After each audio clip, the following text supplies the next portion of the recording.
దేవుని నామమునకు మహిమ కలుగునుగాక. అనుదిన పరిశుద్ధ గ్రంథ పఠనం. మే 26 ప్రార్థన.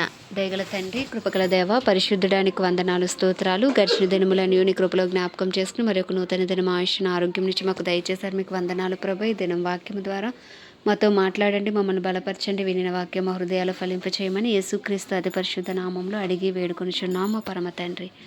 ఆమేన్. 2వ దినవృత్తాంతముల గ్రంథము 18 నుండి 20 అధ్యాయములు. 18వ అధ్యాయము. తనకు ఐశ్వర్యమును ఘనతయు అధికముగా కలిగిన తర్వాత యెహోషాపాతు ఆహాబుతో 1000 మంది కొన్ని సంవత్సరములు గతించిన మీదట షోమ్రోనులో ఉండు ఆహాబు నొద్దకు పోయెను. ఆహాబు అతని కొరకును అతని వెంట వచ్చిన జనుల కొరకును అనేకమైన గొర్రెలను పశువులను కోయించి తనతో కూడా రామోత్గిలాదు మీదకి పోవుటకు అతన్ని ప్రేరేపించెను. ఇశ్రాయేలు రాజైన ఆహాబు యూదా రాజైన యెహోషాపాతును చూచి, నీవు నాతో కూడా రామోత్గిలాదునకు వచ్చేదవా అని అడగగా, యెహోషాపాతు, నేను నీ వాడను, నా జనులు నీ జనులు మేము నీతో కూడా యుద్ధమునకు వచ్చేదమని చెప్పెను. మరియు యెహోషాపాతు ఇశ్రాయేలు రాజుతో, నేడు యెహోవా యొద్ద సంగతి విచారణ చేయుదుము రెండనగా, ఇశ్రాయేలు రాజు 400 మంది ప్రవక్తలను సమకూర్చి, నేను రామోత్గిలాదు మీదకి యుద్ధమునకు పోవుదునా మానుదునా అని వారిని అడిగాను. అందుకు వారు, పొమ్ము, దేవుడు రాజు చేతికి దాన్ని అప్పగించునని చెప్పిరి. అయితే యెహోషాపాతు, మనం అడిగి విచారణ చేయుటకే వీరు తప్ప యెహోవా ప్రవక్తలలో ఒకడైనను ఇచ్చట లేడా అని అడుగగా, ఇశ్రాయేలు రాజు యెహోవా యొద్ద విచారణ చేయుటకు ఇప్లు కుమారుడైన మీకాయా అను ఒకడు వచ్చట ఉన్నాడు. అయితే అతడు నన్ను గూర్చి మేలు ప్రవచింపక నిత్యము కీడునే ప్రవచించుచున్నాడు గనుక నేను వాని యందు పగగలిగి ఉన్నాననగా, యెహోషాపాతు రాజు అలాగనవద్దు అనెను. అప్పుడు ఇశ్రాయేలు రాజు తన పరివారంలో ఉన్న ఒకని పిలిపించి ఇప్లు కుమారుడైన మీకాయాను శీఘ్రముగా రప్పించమని ఆజ్ఞ ఇచ్చాను. ఇశ్రాయేలు రాజును యూదా రాజుకు యెహోషాపాతును షోమ్రోను ఊరు గమని ముందరి బయలునందు తమ తమ వస్త్రములను ధరించుకుని తమ తమ సింహాసనముల మీద కూర్చుని ఉండగా ప్రవక్తలందరూ వారి ముందర ప్రవచించుచుండిరి. అప్పుడు కెనయాను నా కుమారుడైన సిద్కియా ఇనుప కొమ్ములు చేయించుకొని వచ్చి, సిరియనులు నిర్మూలమగు వరకు వీటిలో వారిని నీవు పొడి చేద్దామని యెహోవా సెలవిచ్చుచున్నాడని ప్రకటించును. ప్రవక్తలందరూ ఆ ప్రకారముగానే ప్రవచించు, యెహోవా రామోత్గిలాదును రాజు చేతికి అప్పగించును, దాని మీదకు పోయి జయముందుము అనిరి. మీకాయాను పిలుచుటకు పోయిన దూత అతని కనుగొని, ప్రవక్తలు రాజు విషయమే ఏకముఖముగా మేలునే పలుకుచున్నారు, దయచేసి నీ మాటను వారి మాటలకు అనుకూలపరిచి మేలునే ప్రవచింపమనగా, మీకాయా, యెహోవా జీవము తోడు, నా దేవుడు సెలవిచ్చినదేదో దానినే ప్రవచింతునని చెప్పెను. అతడు రాజు నొద్దకు రాగా రాజు అతని చూచి, మీకాయా, యుద్ధమునకు రామోత్గిలాదునకు మేము పోవుదుమా మానుదుమా అని అడుగగా, అతడు పోయి జయించిడి, వారు మీ చేతికి అప్పగింపబడుదురనెను. అప్పుడు రాజు, యెహోవా నామమును బట్టి అబద్ధము కాక సత్యమే పలుకుమని నేను ఎన్ని మార్లు నీ చేత ఒట్టు పెట్టించుకుందునని అతనితో అనగా, అతడు, కాపరి లేని గొర్రెల వలనే ఇశ్రాయేలు వారందరూ పర్వతముల మీద చెదిరిపోవుట చూచితిని. వీరికి యజమానుడు లేడనియు వీరిలో ప్రతివాడు తన ఇంటికి సమాధానముగా పోవలననియు యెహోవా సెలవిచ్చి ఉన్నాడనెను. ఇశ్రాయేలు రాజు ఇది విని యెహోషాపాతుతో ఇట్లనెను, ఇతడు కీడునే గాని నా విషయమే మేలును ప్రవచింపడని నేను మీతో చెప్పలేదా అని అనగా, మీకాయా, యెహోవా మాట వినుడి, యెహోవా తన సింహాసనం మీద ఆసీనుడై ఉండుటయు పరమండల సైన్యమంతయు ఆయన కుడి పక్కను ఎడమ ప్రక్కను నిలవబడుటయు నేను చూచితిని. ఇశ్రాయేలు రాజైన ఆహాబు రామోత్గిలాదు మీదకు పోయి పడిపోవునట్లు ఎవడు అతన్ని ప్రేరేపించునని యెహోవా అడుగగా, ఒకడు ఈ విధముగాను ఇంకొకడు ఆ విధముగాను ప్రత్యుత్తరమిచ్చిరి. అప్పుడు ఒక ఆత్మ వచ్చి యెహోవా ఎదుట నిలవబడి, నేను అతన్ని ప్రేరేపించదనని చెప్పగా, యెహోవా దేని చేతనని అతన్ని అడిగాను. అందుకు ఆ ఆత్మ, నేను బయలుదేరి అతని ప్రవక్తలందరి నోటను అబద్ధములాడ ఆత్మగా ఉందనని చెప్పగా, యెహోవా నీవు అతనిని ప్రేరేపించి జయింతువు, పోయి ఆ ప్రకారముగా చేయమని సెలవిచ్చెను. యెహోవా నీ ప్రవక్తలకు వీరి నోట అబద్ధములాడ ఆత్మను ఉంచి ఉన్నాడు, యెహోవా నీ మీద కీడు పలికించి ఉన్నాడని చెప్పెను. అప్పుడు కెనయా నా కుమారుడైన సిద్కియా దగ్గరకు వచ్చి, మీకాయాను చెంప మీద కొట్టి, నీతో మాట్లాడుటకు యెహోవా ఆత్మ నా యొద్ద నుండి ఏ మార్గమున పోయినా నేను. అందుకు మీకాయా, దాగుటకై నీవు లోపలి గదిలోనికి వెళ్ళు దినమున దాన్ని తెలుసుకొందువని చెప్పెను. అప్పుడు ఇశ్రాయేలు రాజు పట్టణపు అధిపతి అయిన ఆమోను నొద్దకును రాజకుమారుడైన యోవాషు నొద్దకును, మీరు మీకాయాను తీసుకుని పోయి వారితో, రాజు మీకు ఇచ్చిన సెలవు ఇదే అనుడి, నేను సురక్షితముగా తిరిగి వచ్చే వరకు వీరిని చెరలో పెట్టి క్లేశాన్న పానములను ఈడి. అప్పుడు మీకాయ ఇట్లనెను, నీవు సురక్షితముగా తిరిగి వచ్చిన ఎడల యెహోవా నా ద్వారా పలకనే లేదని చెప్పి సమస్త జనులారా ఆలకించుడనెను. అంతటి ఇశ్రాయేలు రాజును యూదారాజుని యెహోషాపాతును రామోత్గిలాదు మీదకి పోయిరి. ఇశ్రాయేలు రాజు, నేను మారువేషం వేసుకుని యుద్ధమునకు పోవుదురు, నీవు నీ వస్త్రములనే ధరించుకొనుమని యెహోషాపాతుతో చెప్పి తాము మారువేషం వేసుకొనెను. తర్వాత వారు యుద్ధమునకు పోయిరి. సిరియా రాజు, మీరు ఇశ్రాయేలు రాజుతోనే యుద్ధము చేయుడి, అదములతోనైనను అధికులతోనైనను చేయవద్దనని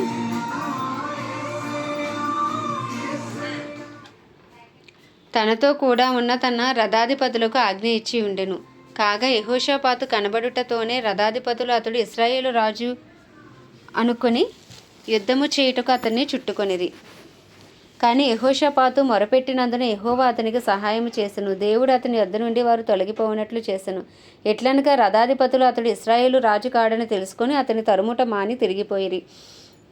అప్పుడు ఒకడు గురి చూడకే తన వింటిని ఎక్కుపెట్టి ఇశ్రాయేలు రాజును అతని కవచపు బందుల సందున కొట్టగా అతడు, నాకు గాయము తగిలినది, నీ చేయి త్రిప్పి దండులో నుండి నన్ను కొనిపోమ్మని తన సారథితో అనెను. ఆ దినమున యుద్ధము ప్రబలమాయెను. అయినను ఇశ్రాయేలు రాజు అస్తమయం వరకు సిరియనులకెదురుగా తన రథమునందు నిలిచెను. ప్రొద్దుగుంకు వేళ అతడు చనిపోయెను. 19వ అధ్యాయము. యూదారాజైన యెహోషాపాతు ఏ అపాయమును చెందకుండా యెరూషలేమునందుండి తన నగరునకు తిరిగిరాగా దీర్ఘదర్శి హనానీ కుమారుడునగు యెహూ అతనిని ఎదుర్కొనబోయి రాజైన యెహోషాపాతుకి ఇలాగూ ప్రకటన చేసెను. నీవు భక్తిహీనులకు సహాయము చేసి యెహోవా శత్రువులకు స్నేహితుడవైతివి కదా, అందువలన యెహోవా సన్నిధి నుండి కోపం నీ మీదకు వచ్చును. అయితే దేశములో నుండి నీవు దేవతా స్తంభములను తీసివేసి దేవుని యొద్ద విచారణ చేయుటకు నీవు మనస్సు నిలుపుకొని ఉన్నావు. నీ యందు మంచి క్రియలు కనబడుచున్నవి. యెహోషాపాతు యెరూషలేములో నివాసము చేయుచు బెయేర్షెబా నుండి ఎఫ్రాయిం మన్యం వరకు జనుల మధ్యను సంచరించుచు వారి పితరుల దేవుడైన యెహోవా వైపునకు వారిని మళ్లించెను. మరియు అతడు ఆయా పట్టణములలో అనగా దేశమందు యూదావారున్న బురుజులు గల పట్టణములన్నిటిలో న్యాయాధిపతులను నిర్ణయించి వారికి ఇలాగున ఆజ్ఞాపించెను. మీరు యెహోవా నియమమును బట్టియే గాని మనుషుల నియమమును బట్టి తీర్పు తీర్చవలసిన వారు కారు. ఆయన మీతో కూడా ఉండును గనుక మీరు తీర్పు తీర్చు బహు జాగ్రత్తగా చేయుడి. యెహోవా భయం మీ మీదకు ఉండునుగాక. హెచ్చరికగా నుండి తీర్పు తీర్చుడి. మన దేవుడైన యెహోవా యందు దౌష్ట్యము లేదు. ఆయన పక్షపాతి కాడు, లంచం పుచ్చుకునివాడు కాడు. మరియు తాను యెరూషలేమునకు వచ్చినప్పుడు యెహోవా నిర్ణయించిన న్యాయమును జరిగించుటకును సందేహాంశములను పరిష్కరించుటకును యెహోషాపాతు లేవీలలోను యాజకులలోను ఇశ్రాయేలీల పితరుల ఇండ్ల పెద్దలలోను కొందరిని నియమించి వారికి ఇలాగున ఆజ్ఞాపించెను. యెహోవా యందు భయభక్తులు కలిగిన వారై నమ్మకముతోనూ యథార్థ మనసుతోనూ మీరు ప్రవర్తింపవలెను. నరహత్యను గూర్చు, ధర్మశాస్త్రమును గూర్చు, ధర్మమును గూర్చు, కట్టడలను గూర్చు, న్యాయ విధులను గూర్చు ఆయా పట్టణంలో నివసించి మీ సహోదరులు తెచ్చి ఏ సంగతినే గాని మీరు విమర్శించినప్పుడు మీ మీదకిని మీ సహోదరుల మీదకిని కోపము రాకుండానట్లు వారు యెహోవా దృష్టికి ఏ అపరాధమును చేయకుండా వారిని హెచ్చరిక చేయవలను. మీరు అలాగు చేసిన యెడల అపరాధులు కాకయుందురు. మరియు ప్రధాన యాజకుడైన అమర్యా యెహోవాకు చెందు సకల విషయములను కనిపెట్టుటకు మీ మీద ఉన్నాడు. యూదా సంతతి వారికి అధిపతి ఇష్మాయేలు కుమారుడునగు జెబద్యా రాజు సంగతుల విషయంలో పైవాడుగా ఉన్నాడు. లేవీయులు మీకు పరిచారకులుగా ఉన్నారు. ధైర్యము వహించుడి. మేలు చేయుటకై యెహోవా మీతో కూడా ఉండును. ఆమేన్. 20వ అధ్యాయము. ఇది అయిన తర్వాత మోయాబీయులను, అమోనీయులను, మేయోనీయులను కొందరును దండెత్తి యెహోషాపాతు మీదకు వచ్చిరి. అంతలో కొందరు వచ్చి సముద్రము ఆవల నుండి సిరియనుల తట్టు నుండి గొప్ప సైన్యం ఒకటి నీ మీదకి వచ్చిచున్నది, చిత్తగించుము. వారు హససోన్ తామారు అని ఎన్గేదీలో ఉన్నారని యెహోషాపాతునకు తెలియజేసిరి. అందుకు యెహోషాపాతు భయపడి యెహోవా యొద్ద విచారించుటకు మనసు నిలుపుకొని యూదా యందంతటా ఉపవాస దినము ఆచరింపవలనని చాటింపగా యూదావారు యెహోవా వాళ్ళని సహాయమును వేడుకొంటకే కూడుకొనిరి. యెహోవా యొద్ద విచారించుటకు యూదా పట్టణములన్నిటిలో నుండి జనులు వచ్చిరి. యెహోషాపాతు యెహోవా మందిరంలో క్రొత్త శాల ఎదుట సమాజముగా కూడిన యూదా యెరూషలేములో జనుల మధ్యను నిలవబడి, మా పితరుల దేవా యెహోవా, నీవు ఆకాశమందు దేవుడివై ఉన్నావు. అన్యజనుల రాజ్యములను ఏలువాడువు నీవే. నీవు బాహుబలము గలవాడువు, పరాక్రమము గలవాడు. నిన్ను ఎదిరించుటకు ఎవరికి నీ బలము చాలదు. నీ జనులైన ఇశ్రాయేలు ఎదుటి నుండి ఈ దేశపు కాపురస్తులను తోలివేసి నీ స్నేహితుడైన అబ్రహాము యొక్క సంతతికి దీనిని శాశ్వతముగా ఇచ్చిన మా దేవుడవు నీవే. వారు అందులో నివాసము చేసి కీడైనను, యుద్ధమైనను, తీర్పైనను, తెగులైనను, కరువైనను మా మీదకి వచ్చినప్పుడు మేము ఈ మందిరం ఎదుటను నీ ఎదుటను నిలవబడి మా శ్రమలో నీకు మొరపెట్టిన యెడల నీవు ఆలకించి మమ్మను రక్షించుదు అని అనుకుని ఇచ్చట నీ నామ ఘనత కొరకు ఈ పరిశుద్ధ స్థలమును కట్టించిరి. నీ పేరు ఈ మందిరమునకు పెట్టబడెను కదా. ఇశ్రాయేలీయులు ఐగుప్తులో నుండి వచ్చినప్పుడు నీవు వారిని అమోనీయులతోనూ మోయాబీయులతోనూ శేయీరు మన్యవాసులతోనూ యుద్ధము చేయనీయలేదు కనుక ఇశ్రాయేలీయులు వారిని నిర్మూలన చేయక వారి యొద్ద నుండి తొలగిపోయేది. మేము స్వతంత్రించుకొనవలెనని నీవు మాకిచ్చిన నీ స్వాస్థ్యములో నుండి మమ్మల్ని తోలివేయుటకై వారు బయలుదేరి వచ్చి మాకెట్టి ఉపకారము చేయుచున్నారో దృష్టించుము. మా దేవా, నీవు వారికి తీర్పు తీర్చవా? మా మీదకు వచ్చి గొప్ప సైన్యముతో యుద్ధము చేయుటకును మాకు శక్తి చాలదు, ఏమి చేయుటకును మాకు తోచదు. నీవే మాకు దిక్కు అని ప్రార్థన చేశాను. యూదా వారందరూ తమ శిశువులతోనూ భార్యలతోనూ పిల్లలతోనూ యెహోవా సన్నిధిని నిలవబడిరి. అప్పుడు మతన్యాకు పుట్టిన యెహీయేలు కుమారుడైన బెనాయాకు జననమైన జకర్యా కుమారుడును ఆసాపు సంతతివాడును లేవీయుడు నగు యహజీయేలు సమాజంలో ఉండని. యెహోవా ఆత్మ అతని మీదకి రాగా అతడు ఇలాగూ ప్రకటించెను: యూదా వారలారా, యెరూషలేము కాపురస్తులారా, యెహోషాపాతు రాజా, మీరందరూ ఆలకించుడి. యెహోవా సెలవిచ్చినదేమనగా, ఈ గొప్ప సైన్యమునకు మీరు భయపడకుడి, జడియకుడి. ఈ యుద్ధము మీరు కాదు, దేవుడే జరిగించును. రేపు వారి మీదకి పోవుడి. వారు జీజు అను ఎక్కుడు మార్గమున వచ్చెదరు. మీరు ఎరువేలు అరణ్యం ముందర ఉన్న వాగు కొన దగ్గర వారిని కనుగొందురు. ఈ యుద్ధములో మీరు పోట్లాడవలసిన నిమిత్తము లేదు. యూదా వారలారా, యెరూషలేం వారలారా, మీరు యుద్ధ పంక్తులు తీర్చి నిలవబడుడి. మీతో కూడానున్న యెహోవా దయచేయు రక్షణను మీరు చూచెదరు. భయపడుకుడి, జడియకుడి. రేపు వారి మీదకి పోవుడి. యెహోవా మీతో కూడా ఉండును. అప్పుడు యెహోషాపాతు సాష్టాంగ నమస్కారం చేసెను. యూదా వారును యెరూషలేము కాపురస్తులను యెహోవా సన్నిధిని సాగిలపడి నమస్కరించిరి. కహాతీయుల సంతతి వారును కోరాహీయులు సంతతి వారునగు లేవీయులు నిలవబడి గొప్ప శబ్దముతోనే ఇశ్రాయేలీయుల దేవుడైన యెహోవాను స్తుతించిరి. అంతటి వారు ఉదయముననే లేచి తెకోవ అరణ్యమునకు పోయిరి. వారు పోవుచుండగా యెహోషాపాతు నిలవబడి, యూదా వారలారా, యెరూషలేము కాపురస్తులారా, నా మాట వినుడి. మీ దేవుడైన యెహోవాను నమ్ముకొనిడి, అప్పుడు మీరు స్థిరపరచబడుదురు. ఆయన ప్రవక్తలను నమ్ముకొనిడి, అప్పుడు మీరు కృతజ్ఞతార్థులగుదురని చెప్పెను. మరియు అతడు జనులను హెచ్చరిక చేసిన తర్వాత యెహోవాను స్తుతించుటకు గాయకులను ఏర్పరిచి, వారు పరిశుద్ధాలంకారములను ధరించి సైన్యము ముందర నడుచుచు యెహోవా కృప నిరంతరముండును, ఆయనను స్తుతించుడి అని స్తోత్రము చేయుటకు వారిని నియమించెను. వారు పాడుటకు స్తుతించుటకును మొదలుపెట్టగా, యెహోవా యూదా వారి మీదకు వచ్చిన అమోనీయుల మీదను మోయాబీల మీదను శేయీరు మన్యవాసుల మీదను మాటుగాండ్రను పెట్టెను గనుక వారు హతులైరి. అమోనీయులను మోయాబీలను శేయీరు మన్యవాసులను బొత్తిగా చంపి నిర్మూలన చేయవలనని పొంచియుండి వారి మీద పడిరి. వారు శేయీరు కాపురస్తులను కడముట్టించిన తర్వాత తమలో ఒకరినొకరు చంపుకుంటకు మొదలుపెట్టిరి. యూదావారు అరణ్యమందున కాపరులు దుర్గము దగ్గరకు వచ్చి సైన్యము తట్టు చూడగా వారు శవములై నేలపడి ఉండిరి. ఒకడును తప్పించుకొనలేడు. యెహోషాపాతును అతని జనులను వారి వస్తువులను దోచుకొంటకు దగ్గరకు రాగా ఆ శవముల యొద్ద విస్తారమైన ధనమును ప్రశస్తమైన నగలను కనబడెను. వారు తమకిష్టమైనంత మట్టుకు తీసుకుని తాము కొనిపోగలిగినంత కంటే ఎక్కువ ఒలుచుకొనిరి. కొల్ల సొమ్ము అతి విస్తారమైనందున దానిని కూర్చుటకు 3 దినములు పట్టెను. 4వ దినమున వారు బెరాకా లోయలో కూడిరి. అక్కడ వారు యెహోవాకు కృతజ్ఞతాస్తుతులు చెల్లించినందున నేటి వరకు ఆ చోటికి బెరాకా లోయ అని పేరు. ఈలాగున యెహోవా వారి శత్రువుల మీద వారికి జయము అనుగ్రహించి వారిని సంతోషపరిచెను గనుక యెరూషలేమునకు ఉత్సవముతో మరలవలెనని యూదావారును యెరూషలేం వారును వారందరికీ ముందు యెహోషాపాతును సాగి వెళ్ళిరి. వారు యెరూషలేంలో ఉన్న యెహోవా మందిరమునకు స్వరమండలములను సితారాలను వాయించుచు బూరలు ఊదుచూ వచ్చిరి. ఇశ్రాయేలీయుల శత్రువులతో యెహోవా యుద్ధము చేసినని దేశంలో రాజ్యముల వారందరూ వినగా దేవుని భయము వారందరి మీదకి వచ్చెను. ఈ ప్రకారము అతని దేవుడి చుట్టూనున్న వారిని జయించి అతనికి నెమ్మది అనుగ్రహింపగా యెహోషాపాతు రాజ్యము నిమ్మలముగా ఉండెను.